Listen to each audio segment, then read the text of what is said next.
이용구 전 법무부 차관의 폭행 사건과 관련해 택시기사와 경찰 수사관의 주장이 엇갈리고 있습니다.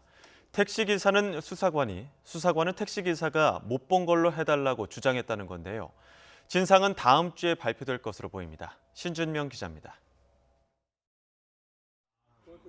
이용구 전 법무부 차관이 택시기사를 폭행하는 영상을 담당 수사관이 본 건 지난해 11월 11일. 당시 수사관은 상부에 이를 보고하지 않은 채 20여 분 만에 퇴근했습니다.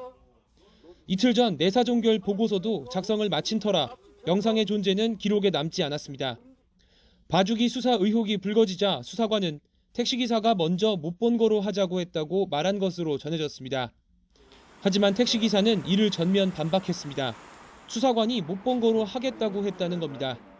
내가 보여주면서 아이고 못 본 걸로 해줘요. 그게 말이 돼요? 약 올리는 것도 아니고 자기가 보고서 이거 못 본 걸로 할게요 기사님 그랬지. 어느 쪽이 거짓말인지는 가려내야겠지만 초동 수사가 부실했고 보고 체계가 제대로 작동하지 않았다는 점은 인정될 것으로 보입니다. 다만 핵심은 윗선의 개입이 있었는지 여부. 서울경찰청 진상조사단은 현재까지 수사관이 형사팀장과 과장에게 영상 확인 사실을 보고하지 않았다고 보는 것으로 알려졌습니다. 다만 정황을 종합할 때 팀장과 과장에게도 책임이 있다고 보고 3명을 함께 검찰로 넘기는 방안을 검토하고 있습니다. 반면 당시 서초경찰서장은 혐의가 없다고 판단한 것으로 전해졌습니다.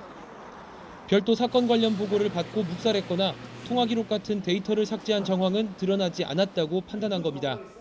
조사단은 이르면 다음 주 진상조사 결과를 발표할 것으로 점쳐집니다. 그러나 경찰관 3명만 송치한다면 꼬리 자르기 논란이 불거질 것이란 전망이 높습니다.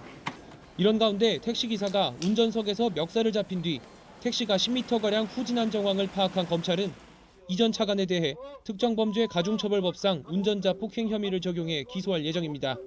YTN 신준명입니다.